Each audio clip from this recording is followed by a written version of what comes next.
Hello po guys, good morning po sa inyong lahat, lalo na kung nasaan kayo sa ibang sulok ng bansa.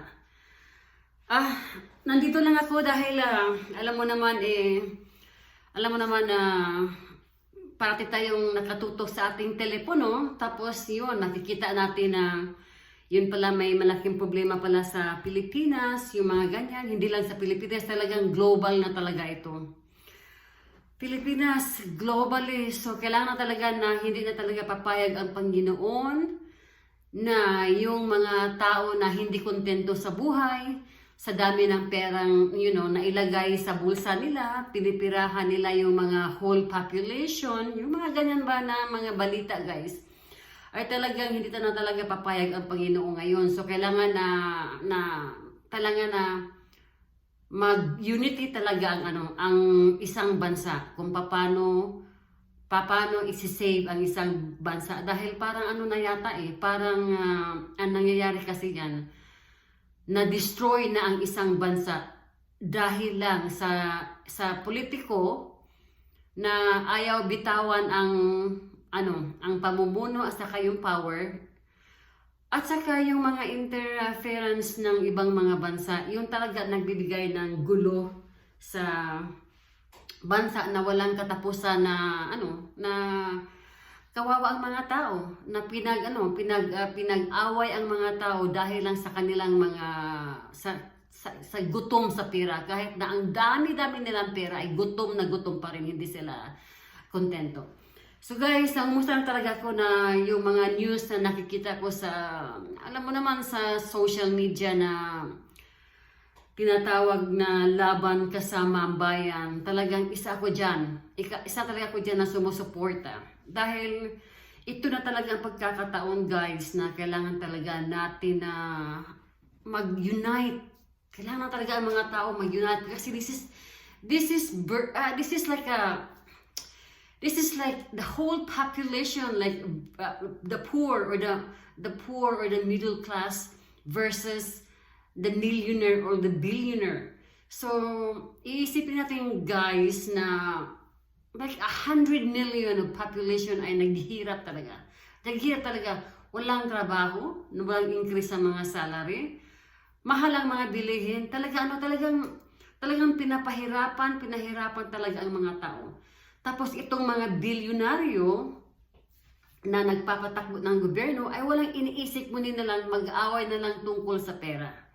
So yun talaga guys, yun talaga na ang dapat nating ifo-focus ngayon, na the politics should not be part of the government. The politics, kailangan talagang labas yan kasi ang gobyerno talaga, andyan sila para isipin na to manage yung sa mga tao at saka yung country, paano ma-survive ang isang country sa mga decision making nila. Hindi yung idaan sa politika na pera-pera lang, tapos ilagay lang sa, pinapayaman na nila yung mga sarili nila. Yung bang mga ganyan na mga sistema guys, talagang nag-run talaga yan for so many years. So kailangan talaga natin na lalaban tayo at mag-show up tayo doon sa mga rally prayers.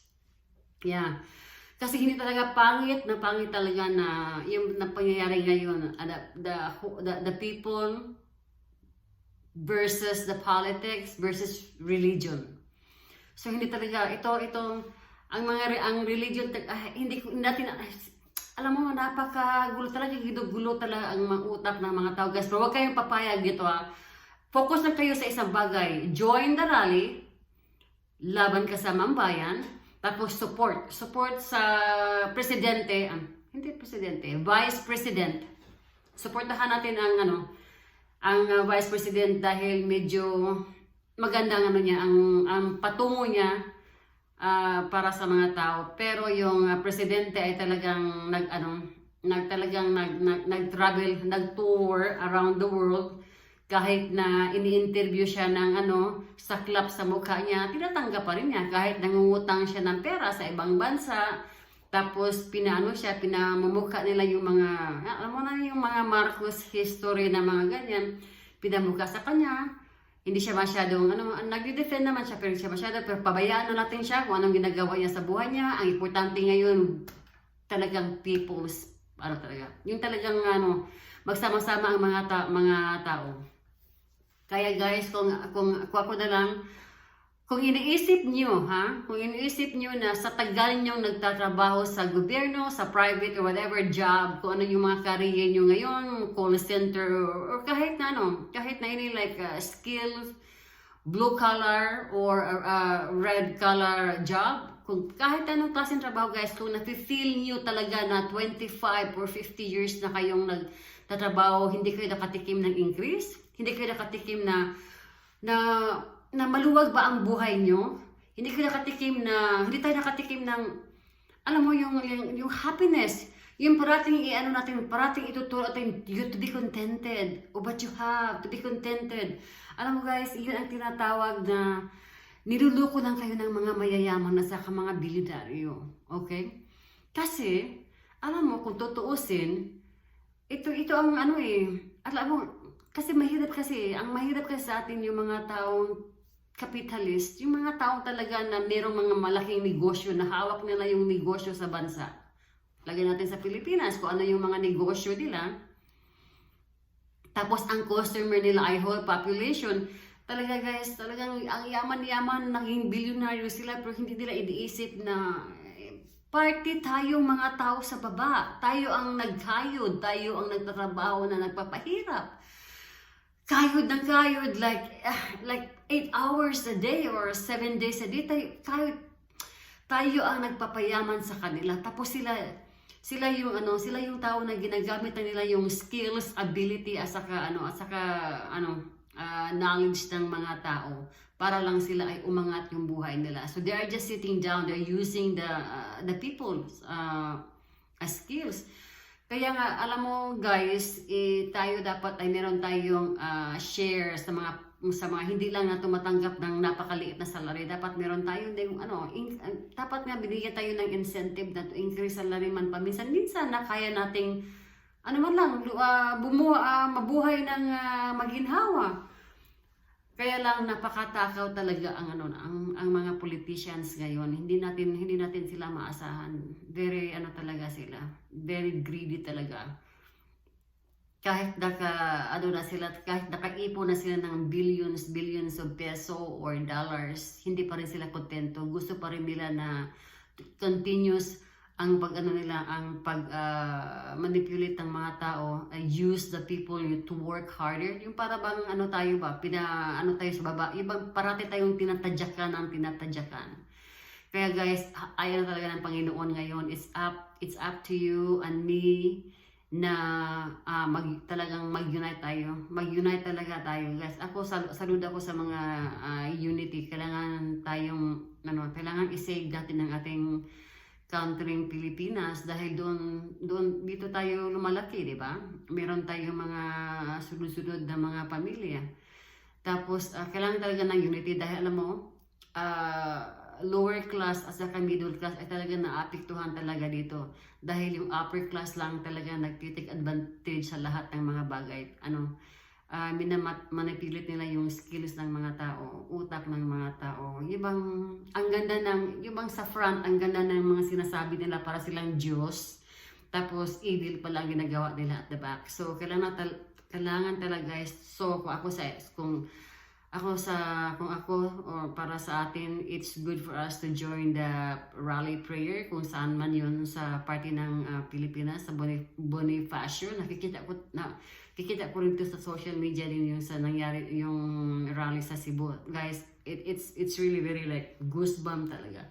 So ito talaga ang dapat nating gagawin ang bawat Pilipino is magkaisa at manalangin na magising man lang yung nagpaikot ng utak ng presidente, or kasi parang nafi-feel ko rin sa kanya na siya yung presidente may dalawang mukha May dalawang mukha, ibig sabihin na nagsalita siya like parang Marcos talaga yung mga sinasabi niya in front of the camera, pero ang mga ginagawa niya very opposite. Ginagawa niya yung mga ibang policy na hindi talaga maganda para sa mga Pilipino. Hindi maganda guys, kasi alam mo yung mga libre-libreng pera, sa totoo lang, nakaapekto din yan eh. Kasi alam mo sino ang maapektuhan yan. A good thing yan sa mga tao talaga, lalo na yung mga tao wala talaga. Kailangan talaga nila nang bigyan sila ng share. At least merong gobyerno na magbibigay, di ba? Maski konti man lang meron sila magamit. Pero ang problema kasi doon in the long run, ang unang maapektuhan dyan is yung yung nagtatrabaho dahil sila yung mawalan sila ng mawalan sila ng increase of salary, makulang sila sa budget, yung bang mga ganyan guys. So hindi talaga maganda, hindi maganda talaga, maganda lang siya in the short term, pero in the long term hindi talaga siya maganda. Hindi maganda, parang yung mga Pilipino na, alam mo guys, sa totoo lang, yung mga Pilipino ay may pinag-aralan, mautak, pero parang parang kung ano yung nakikita nyo sa TV, yung mga traditional media, parang nakanganga ka lang, tapos celebrity pa. Busy yung utak mo, iniikot lang. Pag tumingin ka sa celebrity, nagpapaganda lang, nagpapakute, gusto mo naman, parang naano ka doon, parang na-hypnotize ka na doon kung anong sinasabi ng traditional media, na na puro na lang sabi-sabi tapos walang mga substance yung mga balita, walang mga follow-up kung ano nangyari. At least ngayon is very open yung government natin, marami nang nagsasalita, at saka marami ding mga lawyers na hindi sila bias, yung in between lang talaga sila, neutral lang talaga sila. Kung sino yung masama, tinitira nila, kung sino yung mabait, ina-appreciate nila. So yun ang maganda ngayon sa mga social media, walang kinakalaban. Pero meron ding iba, kaya nga mag-ingat-ingat tayo sa mga news nating pinanood dahil talagang lubog talaga. Alam mo, parang parang pinaikot-ikot lang yung utak ng mga tao kung saan sila maniwala. Pero guys, parang ito na talagang pagkakataon na magsama-sama na talaga ang mga Pilipino na they have to fight for their freedom. Kasi alam mo, pag sinasabi nilang alam mo, ang hirap kasi ng mga tao sa Pilipinas. Alam mo, ang pangit kasi sa atin guys, yun ang napapansin ko. Doon tayo nahuhulog sa mga, he's a graduate in the higher education from the UP Universe, he's an honor student, yung mga, doon tayo pag ganyan na ang makikita natin, na nag-believe na tayo sa tao, pero hindi natin iniisip na these people are designed na kahit nag-aral sila dyan, confirm na yan. Confirm na talaga sila na yung klase na partido, sila, kung saan sila mag-join sa government. So nakikita natin guys na talagang na parang luto na yung pag-aaral nila ba dahil yung bang na sila parang na-appoint na sila na this is the party that they have to go through for the rest of their life. Kaya ang guys, at least ngayon ba binibreak na ngayon, nakikita na natin na sa sobrang for so many years na nakikita mo nakikita natin na sa sa election lang makikita natin na pati mga eskwelahan, university ay talagang sila ay one side of the party lang talaga sila. Never sila tumitingin. Never, ever. Pati church, sama na natin church.